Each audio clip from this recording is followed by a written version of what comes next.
여러분, 우리는 건강하고 바른 교회를 세우기 위해서 좋은 일꾼을 세우는 것이 얼마나 중요한가. 여러분, 좋은 일꾼을 세우려면 세 가지 중요한 근거가 있었습니다. 그죠? 가정에서 어떻게 하나, 또 성품과 행실이 어떠한가, 또 하나는 말씀을 순종하는 데서 오는 깨달음을 가진 무리들인가. 그저 사전적으로 지식을 많이 가진 것이 중요한 게 아니라 말씀을 순종할 때 열리는 그 은혜가 무엇이고 진리를 깨달아가는 것이 무엇인지를 아는가 하는 것이 참 중요하다. 이렇게 세 가지를 우리가 쭉 보았죠. 그죠? 왜 우리가 그렇게 일꾼들을 세워야 하는가? 오늘 우리가 읽은 본문은 왜냐하면 이라는 접속사로 시작하고 있어요. 그러니까 일꾼들을 그렇게 바르게 잘 분별해서 세워야 하는 이유가 무엇인가 하면, 여러분 10절에 보시면 불순종하고 헛된 말을 하며 속이는 자가 많이 일어났기 때문이다. 사랑하는 여러분, 이미 현재적으로 이 서신을 쓰고 있던 그 시간에도 많은 이 불순종하는 자들과 헛된 자들과 속이는 자들이 많이 일어나 있기 때문에 이런 건강한 일꾼을 세우는 게 너무 중요하다, 이렇게 말씀하시는 것이죠. 사랑하는 여러분, 우리가 낱낱을 보기 전에 주목해서 하나 먼저 보십시오. 여러분이 거짓 선생들이 어떤 특성을 가지고 있고 그 거짓 선생들을 우리가 어떻게 다루어야 하는가 하는 게 본문의 내용인데, 여러분 그들의 특성 중에 10절 한 번만 더 보시면 제일 앞에 뭐가 나왔습니까? 불순종하고 하고 나왔죠. 그죠? 제일 뒤에 우리가 오늘 읽지는 않았지만 16절 마지막 절까지가 거짓 선생들의 특징과 그들을 어떻게 대해야 하는가 하는 것인데, 그 거짓 선생의 특징에 제일 뒤에서 두 번째에 보면 복종하지 아니하는 자요. 그러니까 거짓된 교훈을 가르치는 자들의 중요한 특징 중에 처음이요 마지막에 해당되는 중요한 특징이 무엇입니까?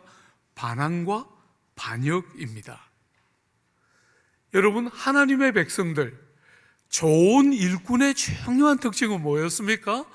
불순종하는 자녀가 없어야 하고 하나님의 말씀에, 미쁘신 하나님의 말씀에 순종하는 자여야 하는데, 거짓 선생의 특징은 순종이 아니고 반역과 반항이라는 거예요. 어떤 면에서 우리가 살아가는 이 시대에 굉장히 중요한 특징이기도 하죠. 그죠?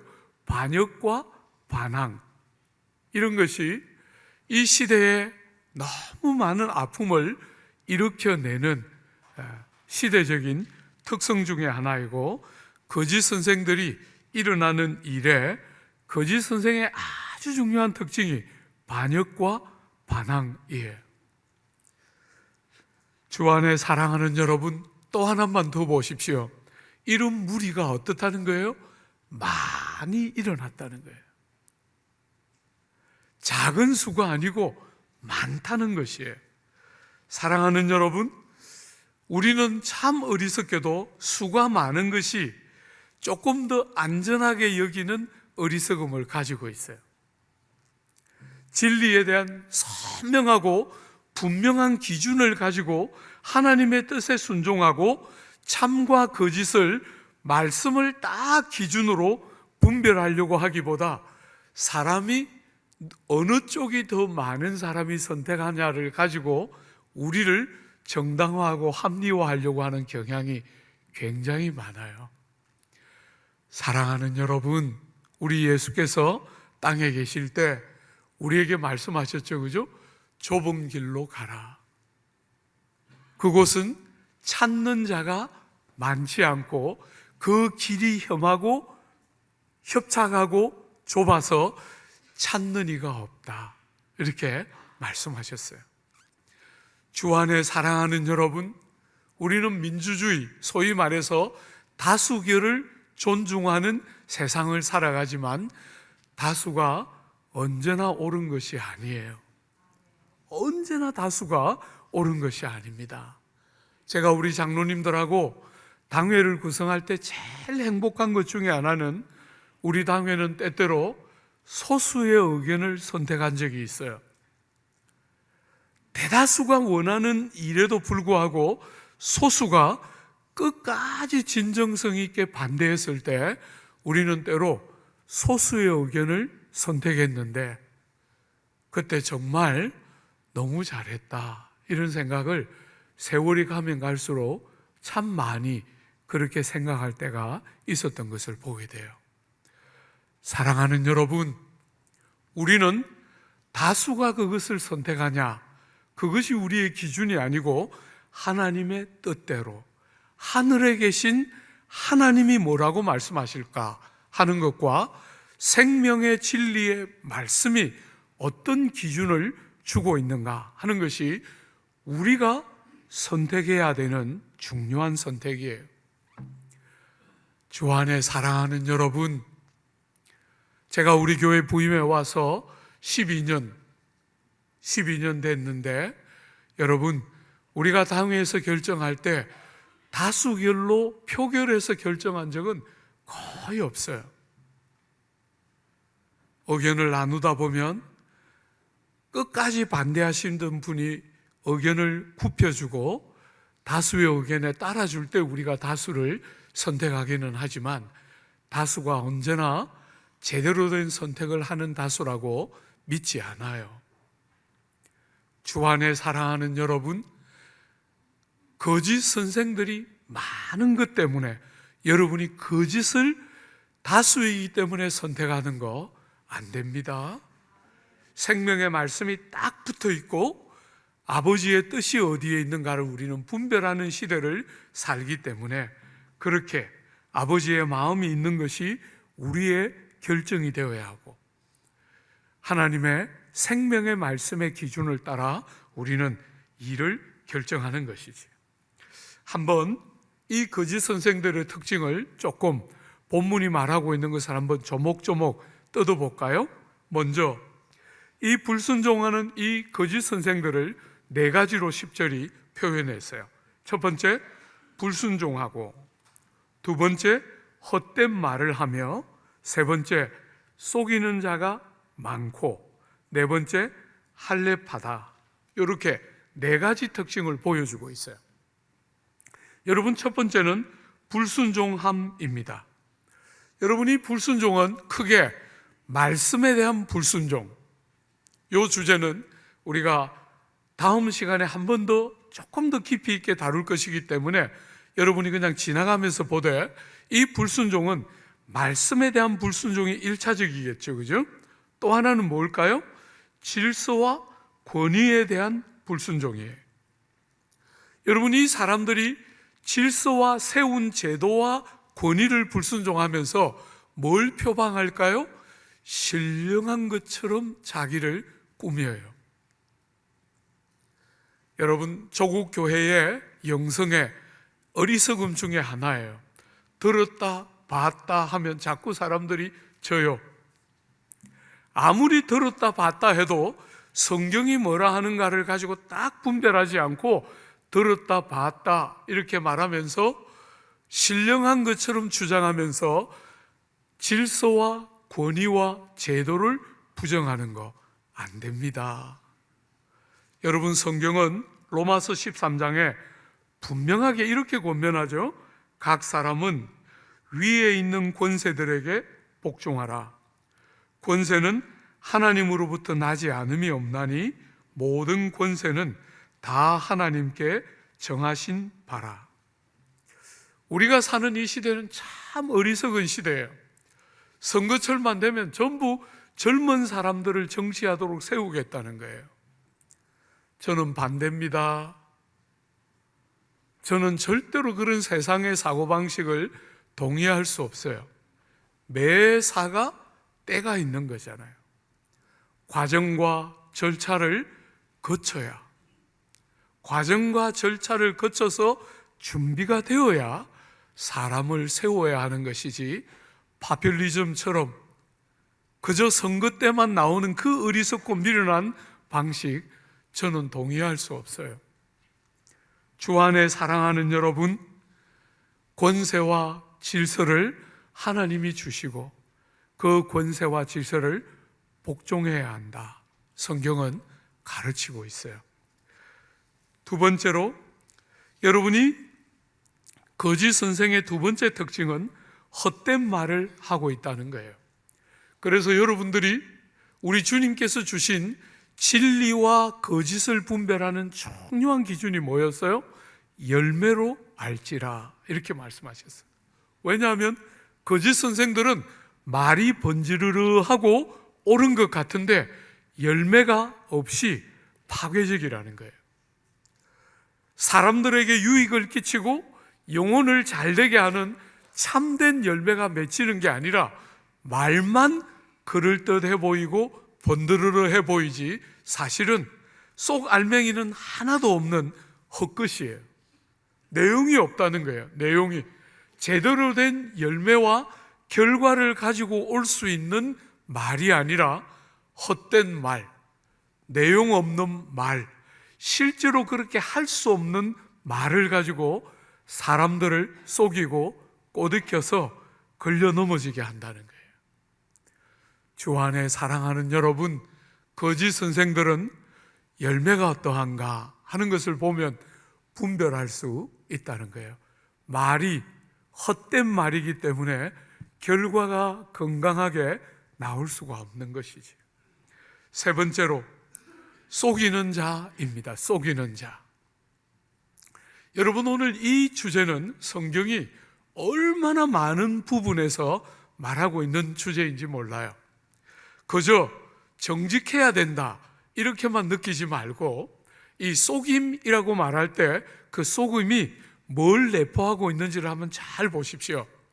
여러분, 마귀의 별명은 뭡니까? 마귀는 처음부터 거짓말한 자예요. 그죠? 요한복음에 보면 예수님이 믿지 않고 주님을 비난하고 대적하는 유대인들을 향해서 너희는 너희 아비 마귀에서 났다 이렇게 표현하시면서 너희 아비의 욕심대로 너희도 행하고자 하느니라. 그는 처음부터 살인한 자요 진리가 그 속에 없으므로 진리에 서지 못하고 거짓을 말할 때마다 제 것으로 말하나니 이는 그가 거짓말쟁이요 거짓의 아비가 되었습니다. 마귀의 특징은 거짓말이에요. 무수하게 거짓말을 쏟아내고 있다는 거예요. 그 마귀를 통해서 나오는 자들이 거짓 선생이기 때문에 그 선생들의 특징도 거짓말에 있는 거예요. 그죠? 끝없이 거짓말을 하면서 영혼들을 노략질하는 것이죠. 사랑하는 여러분, 여러분들이 계시록에 보면 특별히 새 예루살렘이 하늘에서부터 땅으로 내려오지 않습니까? 21장, 22장에 가면 그 새 예루살렘이 하늘에서부터 땅으로 내려오는데 거기에 누가 못 들어갑니까? 여러 부류들이 등장하는데 그 중에 하나가 거짓말하는 자들은 결코 그리로 들어가지 못하리라. 거짓말을 좋아하며 지어내는 자는 다 성 밖에 있으리라. 주 안에 사랑하는 여러분, 조국 사회는 거짓말을 너무 가볍게 여기는 사회예요. 그래서 지어낸 말들을 가지고 남들에게 퍼뜨리기를 두려워하지 않습니다. 성경은 이 거짓, 참됨이 없는 거짓을 얼마나 중한 죄로 여기는지 몰라요. 마귀가 하는 일이고 하나님의 백성들은 절대로 그런 방식으로 우리 언어 생활을 하지 않아요. 조국 사회에 교회가 이렇게 많고 성도가 이렇게 많은데 이렇게 무책임한 말들과 모함하는 말들과 사람들의 명예와 평판을 다 무너뜨리는 말들을 무책임하게 쏟아내는 것은 성도인 여러분과 저의 책임이라고 저는 생각해요. 사랑하는 여러분, 거짓 선생들의 특징 중에 하나는 속이고 거짓말하는 일이에요. 네 번째, 이 거짓 선생들의 특징 중에 하나는 할례파들이에요. 할례파들 중에 특별히 그런 무리가 많다는 것이에요. 여러분이 할례파라고 이들을 부르는 이유가 뭘까요? 할례를 고집하고 있기 때문에 할례파라고 부르겠지요. 여러분이 유대인들이 세상을 살아갈 때 스스로에게 가지고 있던 제일 큰 사고방식이 뭐냐면 선민사상이에요. 우리는 하나님의 특별한 택함을 받은 백성이다. 여러분, 신학적인 관점에서 보면 하나님은 이스라엘 백성에서부터 시작해서 열방과 민족에게까지 깔때기가 쫙 펴지는 것이 신약의 관점이에요. 신약의 관점. 그런데 구약의 관점은 뭐냐면 깔때기가 쫙 좁혀들어요. 쫙 좁혀듭니다. 그죠? 보면 열방과 민족 중에서 이스라엘 백성, 아브라함을 통해서 이스라엘 백성을 선택하시고 그 이스라엘 백성들 중에서 다윗의 집안을 선택하세요. 깔때기가 좁아집니다. 이렇게 구약은. 그렇게 좁아지는 이유는 유대인들 한 사람이 늘 하는 것처럼 선민사상을 갖게 하기 위함이 아니라 그 좁아진 깔때기를 통해서 누가 등장합니까? 다윗의 후손이신 예수가 등장하는 거예요. 그렇게 예수님이 딱 등장하면 그때부터 깔때기가 다시 쫙 펴지는 것입니다. 제자들에게 예수님이 너희는 땅끝까지 가서 내 증인이 되어야 한다 하고 그때부터 모든 구약에서부터 좁혀졌던 깔때기가 쫙 벌어지면서 전 세계와 열방과 민족에게까지 넓혀지는 것이 성경이 가지고 있는 구조예요. 그럼에도 불구하고 예수께서 오셨는데 유대인들은 끝없이 선민사상을 내려놓지를 못하는 거예요. 여러분, 제가 우리 조국 교회와 성도들을 볼 때 제일 마음 아파하는 부분 중에 하나예요. 우리도 약간 그런 거 있어요. 하나님이 우리를 특별히 사랑하신다. 여러분 정말 사랑하시는 건 틀림없지만 여러분만 사랑하는 것은 아니에요. 하나님은 틀림없이 여러분과 저를 사랑하시지만 여러분만 사랑하는 게 아니에요. 사랑하는 여러분 깔때기가 넓혀져야 하는 것이에요. 그죠? 열방과 민족에게까지 넓혀져야 되는데 유대인들은 선민사상을 끝까지 내려놓지 않고 그 선민사상을 지탱해주는 중요한 몇 가지가 뭐예요? 할례와 안식일과 율법을 지키고 정결법, 이방인들이 먹는 어떤 음식은 안 먹는 거예요. 그런 방식으로 자기들의 선민사상을 계속 주장하고 있는 게 할례파들이 가지고 있는 한계입니다. 오늘 사랑하는 여러분, 거짓 선생들이 그런 여러분의 육신을 부추긴다는 거예요. 육신을. 여러분들에게 거짓 선생들의 특징은 여러분의 육신을 부추겨요. 공부를 잘해서 좋은 대학을 나왔으면 여러분들이 특별하다고 생각하게 만들어요. 사랑하는 여러분, 여러분의 한 인격은 정말 특별하지만 공부를 잘하기 때문에 특별한 게 아니고 그 공부를 잘하는 것은 여러분에게 주신 특별한 은사로서 이웃들과 교회를 복되게 하라고 주신 도구예요. 그런데 나를 기쁘게 하는 도구로 전락시킨다는 거예요. 거짓 선생들이 늘 하는 것은 여러분이 특별하다는 걸 느끼게 만드는 거예요. 주님은 여러분이 정말 특별하지만 이웃들을 섬기고 종이 되고 사랑하는 사람들이 되도록 여러분을 데려가는 것이 진리가 하는 일인데 거짓 선생들은 이렇게 끝없이 육체를 부추겨내는 거예요. 육체를. 특별하다, 특별하다, 뭔가 다르다 이렇게 말하면서 자꾸 육체를 부추기는. 지면 안 됩니다. 여러분, 그런 말에 속아 넘어가면 안 돼요. 제가 대학생들을 지도할 때 한 번씩 이렇게 기도를 하는 동생들이 있어서 같이 기도회를 했는데, 하다 보면 은사들이 좀 터져서 예언을 하는 그런 아이들이 간혹 나왔는데, 그런 아이들이 날 예언할 때마다 제가 느끼는 이상함은, 자꾸만 예언할 때마다 너는 누구하고 결혼하고 너는 신학교 가고 이런 이야기 하는 거예요. 왜 그런 거밖에 못하는지 모르겠어요. 여러분이 기도원에 가서 신통방통한 기도원 원장님한테 기도 받으면 딱 꼬라보면서 신학교 가야 되겠네 이렇게만, 그러면 노멘하고 빨리 교회로 와요.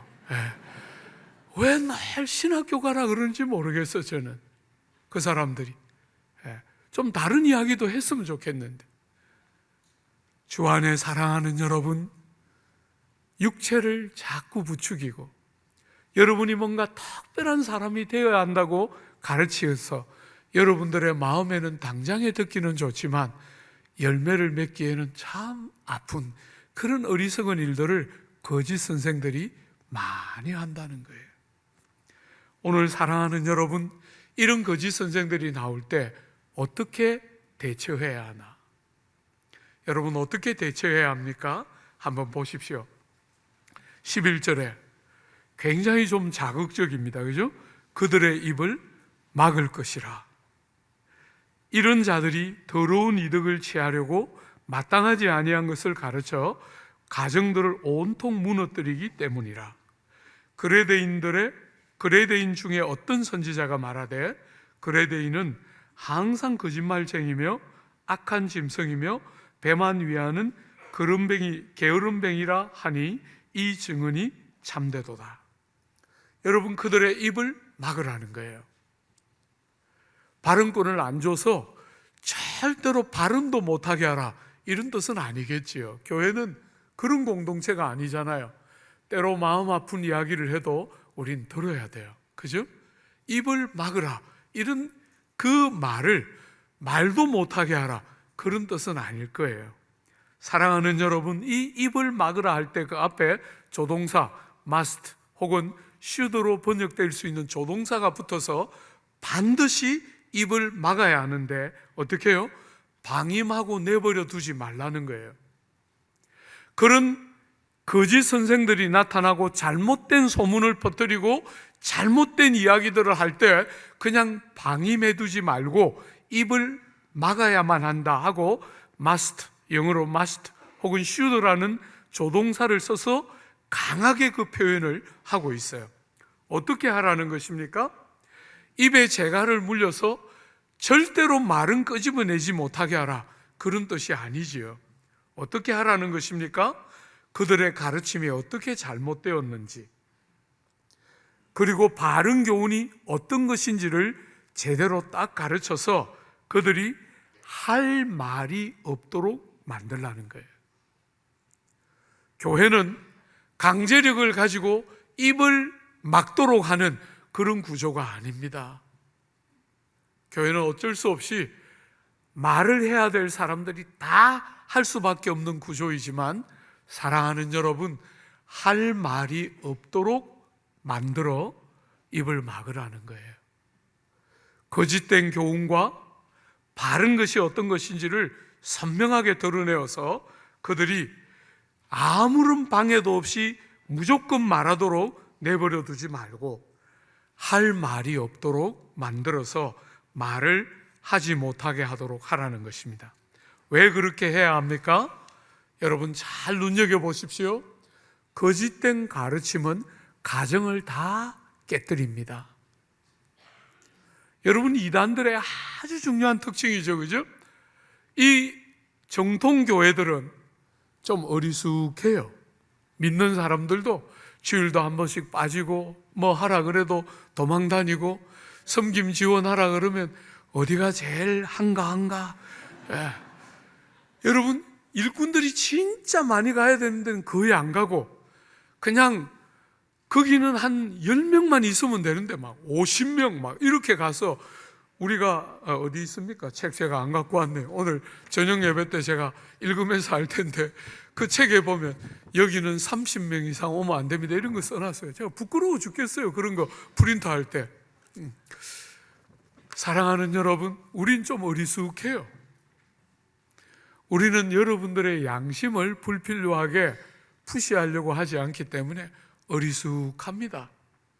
근데 거짓 선생들은 놀랍습니다. 집을 다 팔고 가정도, 부모도 없고 자식도 없고 가정이 다 깨뜨려서도 거기가 시키는 대로 합니다. 주 안에 사랑하는 여러분, 대본에 보면 거기가 더 뭐가 있는 것 같지만 쏙지 말라는 거예요. 가정이 다 깨뜨려져요. 여러분, 성경은 분명히 여러분이 하나님보다 부모를 더 사랑해서는 안 된다고 가르치지만 그것만 있는 게 아니잖아요. 부모를 공경하고 부모를 위해서 아끼지 않고 사랑하고 수고해야 된다는 거 가르치고 있는데 다 깨뜨려요. 신앙생활을 그렇게 극단적으로 하게 만드는 거예요. 그죠? 균형을 다 무너뜨리면서 자기 편을 만들기 때문에 끝없이 진리가 아닌 치우침을 가지고 가정을 다 망가뜨리고 깨뜨리고 있어요. 주 안에 사랑하는 여러분, 여기서 말하는 가정은 여러분의 아버지와 어머니와 자녀가 있는 그 가정도 말하겠지만 또 하나는 뭘 말하겠어요? 그 시절에 모이고 있던 가정교회들을 다 망가뜨리는 거예요. 다 깨뜨려 버리는 것이죠. 사랑하는 여러분, 여러분이 종교개혁자들의 종교개혁 과정을 쭉 읽어보면 그들은 한 번도 기성의 교회로부터 스스로 옳다고 주장하면서 쪼개어서 나온 무리들이 아니에요. 기성의 교회가 그들을 치리해서 내쫓기 때문에 억지로 어쩔 수 없이 교회를 모임하게 돼요. 여러분, 제가 너무너무 좋아하고 존경하는 조지 히필드 같은 인물, 요한 웨슬레 같은 18세기 영국의 대부흥의 하나님의 불씨로 사용되었던 그 귀한 종들은 그 영국 국교회가 그들을 받아들일 수 없어서 다 내쫓았어요. 그래서 그들이 어디 가서 설교를 할 수가 없어서 들판에서 무덤가에서 이렇게 예배를 드리는데 수천 명씩 모여서 들판에서 예배를 같이 드려요. 그래서 어쩔 수 없이 기성의 교회가 내쫓으니까 그들이 그 교회로부터 나올 수밖에 없는 것이지 옳다고 주장하면서 교회를 쪼개어 나간 사람들이 아닙니다. 큰 차이예요. 그죠? 사랑하는 여러분, 가정을 다 망가뜨리고 깨뜨립니다. 섹타들과 이단들이 나와서 늘 하는 일 중에 하나입니다. 사랑하는 여러분, 가정을 깨뜨리는 이 거짓된 교훈이 가정을 깨뜨린다는 거예요. 교회를 망가뜨리고 깨뜨린다는 것입니다. 그렇기 때문에 절대로 그들이 입을 열어 말하게 두지 말고 할 말이 없도록 그들의 문제가 무엇인지 바른 진리가 무엇인지를 밝히 가르쳐서 그런 부류의 사람들이 말할 거리가 없도록 입을 막으라. 이렇게 첫 번째 이유를 말했죠. 두 번째 이유가 무엇입니까? 여러분이 그레데에 있는, 디도가 있는 그레데에 있는 이 거짓 선생들의 문제가 이렇게 심각한 이유는 그 그레데 사람들이 가지고 있는 특성 때문에 더 그렇다는 거예요.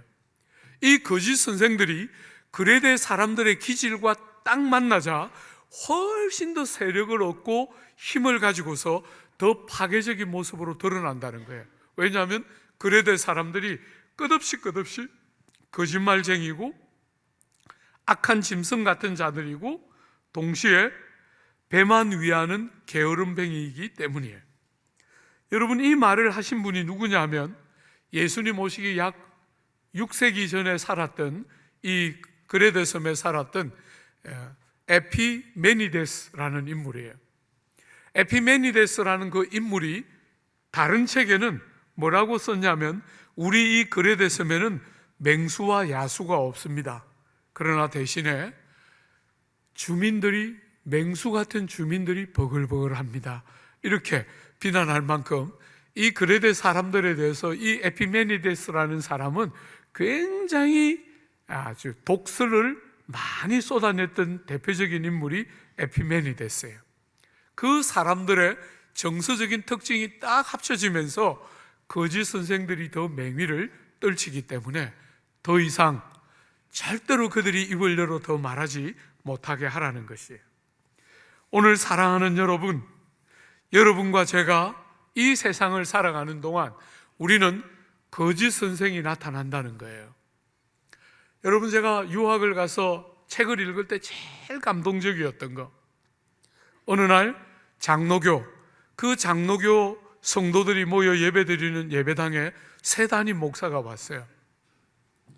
새 담임 목사가 왔는데 성도들이 설교를 듣는데 아무리 들어도 이게 아닌 거예요. 이 담임 목사의 설교가 성경이 가르치는 것하고 같다고 여겨지지가 않는 거예요. 그래서 성도들이 그때부터 같이 모여서 기도하기 시작했어요.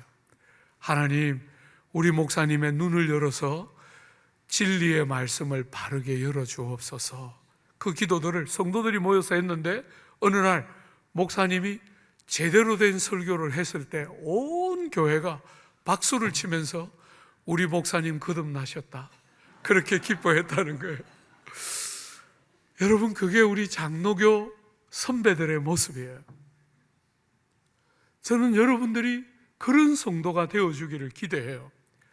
어떤 사람들 밑에 가서 어떤 사람들을 좋아하고, 제발 그렇게 하지 말고 말씀에 딱 서서 하나님의 진리의 말씀과 성령에 딱 붙들려서 구원이 없고 진리를 잘 모르는 것 같은 목사가 왔는데 그 목사를 위해서 기도하고 그렇게 애타게 간구하다가 진리를 바르게 깨닫기 시작하고 영혼이 달라지기 시작하는 것을 분별하면서 그렇게 감격스러워했던 그 교회의 역사가 우리가 믿는 장로교 종교개혁 선배들의 역사예요.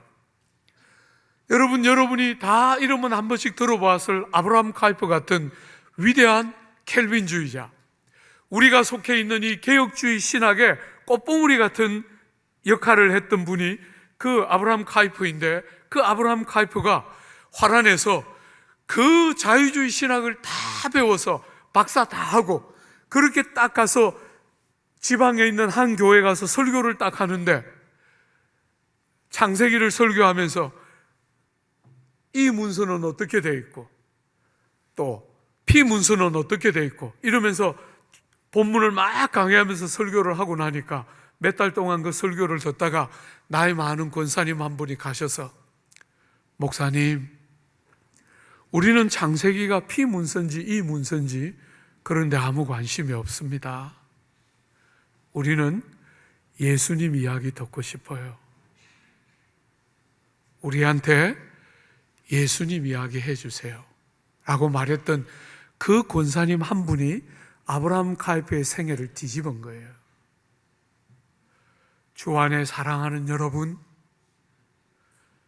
여러분들이 진리 앞에 잘 자라서 변별력 있는 성도로 자라서 믿음의 선배들의 역사에서 우리가 발견하는 그 진리에 대한 바른 변별력을 가지고 거짓 선생들의 어리석은 입들을 막아내면서 심지어 그들조차도 돌이켜서 살아나는 일들이 일어나기를 기대하면서 그런 일들을 해야 한다고 말하고 있는 것이죠. 두 번째로, 이 거짓 선생들을 어떻게 하라는 것입니까? 여러분 13절 한번 보십시오. 그러므로 내가 그들을 엄히 꾸짖어라. 이는 그들로 하여금 믿음을 온전하게 하고 유대인의 허탄한 이야기와 진리를 배반하는 사람들의 명령을 따르지 않게 하려 함이라. 여러분, 입을 막으라 하는 말에 이어서 두 번째로 그 거짓 선생들을 대하는, 성경이 보여주는 대하는 뭐냐면 엄히 꾸짖는 것이에요. 여러분, 여기 엄하다 하는 말은 날카롭게 꾸짖는 것입니다. 그들의 잘못을 정확하게 말하면서 꾸짖는 것이에요. 사랑하는 여러분, 이렇게 꾸짖을 때 목적이 무엇입니까? 목적이, 여러분이 잘 기억해야 해요. 한국 사회의 제일 문제는 목적이 올바르지 않는데 어떤 바르다고 믿는 이야기를 바르지 않은 목적을 가지고 바르지 않은 방법으로 하는데 아무 관심 없이 하고 싶은 이야기를 그냥 쏟아내요. 여러분, 어떤 목적을 가지고 해야 합니까? 한 번만 더 보십시오. 여러분, 내가 그들을 엄히 꾸짖어라. 그래서 뭘 기대합니까? 이는 그들로 하여금 믿음을 온전하게 하고, 그들을 꾸짖어야 하는 중요한 이유는 그들을 돌이키게 하기 위함이에요. 여러분, 저는 오늘 조국 사회를 볼 때, 조국 교회를 볼 때 꾸짖는 일을 너무 못해요. 비유에 맞는 이야기는 많이 하는데 해야 될 정직한 이야기를 못합니다. 왜요? 자기 편을 만들고 싶어 하기 때문에. 우리에게 필요한 것은 사람 편이 아닙니다. 아버지의 마음이 있는 곳에 아버지 하나님께 순종하는 것이 너무너무 중요한데 우린 자꾸 우리 편을 만들려고 하니까 바른 이야기를 해야 될 순간에 못하는 것이지. 사랑하는 여러분, 우리가 누군가를 꾸짖어야 할 자리에 있을 때, 꾸짖어야 될 때 우리의 목표는 여러분이 가슴이 시원해지도록, 상대가 잘못됐다는 게 만천하에 드러나서 창피를 당하고 여러분이 옳다는 것이 드러나기 위해서가 아니에요. 상대가 살도록, 그 사람이 유익을 얻도록 우리는 꾸짖어야 하는 거예요. 그러니까 꾸짖을 때 얼마나 겸손하고 따뜻하게 꾸짖어야 하는지 모르지요. 그죠? 그 사람이 유익을 얻고 그 사람이 잘 되도록, 믿음이 잘못된 진리에 의해서 어그러지지 않고 그 믿음이 바르게 세워지기를 기대하면서 우리가 꾸짖는 것이니까, 얼마나 꾸지람을 할 때 그의 수치가 드러나서 만천하의 부끄러움을 당하는 게 우리의 목적이 아니기 때문에 얼마나 겸손하고 따뜻하게 엄히 꾸짖어야 하는지를 보여주고 있는 것이에요. 사랑하는 여러분, 다음 주제는 우리가 다음 주에 다루게 될 텐데, 그들로 하여금 사람의 말을 듣는 것이 아니고 허탄한 이야기와 진리를 배반하는 사람들의 명령을 따르지 않게 하기 위해서, 이 주제는 우리가 다음 시간에 조금 더 집중해서 볼 거예요. 사랑하는 여러분, 여러분과 제가 험한 시대를 살아갑니다. 질서와 권위가 다 무너져서 사람들은 사사기 시대처럼 소견에 옳은 대로 말하고 행동해요. 하나님 앞에 순종하고 세우신 질서를 존중하는 것이 너무너무 많이 무너졌습니다. 여러분은 절대로 그렇게 하지 말고, 시대가 우리의 기준이 아니고 하나님의 말씀과 주님의 뜻이 우리의 기준인 줄 딱 붙들고 하나님 앞에 정말 바른 진리를 가지고 사람들의 입을 막고 그들을 믿음이 온전해지도록 필요할 때 따끔하게, 엄하게 꾸짖으면서 정말 그들이 유익을 얻고 돌이킬 수 있는 그런 진리에 바르게 서서 건강한 교회를 세우는 믿음의 사람들, 여러분 한 분 한 분이 이 많은 것들을 어그러지는 때에 그렇게 서줘야 교회가 건강한 교회가 되겠지요. 여러분 한 분 한 분이 그렇게 되고 우리가 그런 교회가 되기를 기대하고 축복합니다. 우리 같이 한번 기도하겠습니다.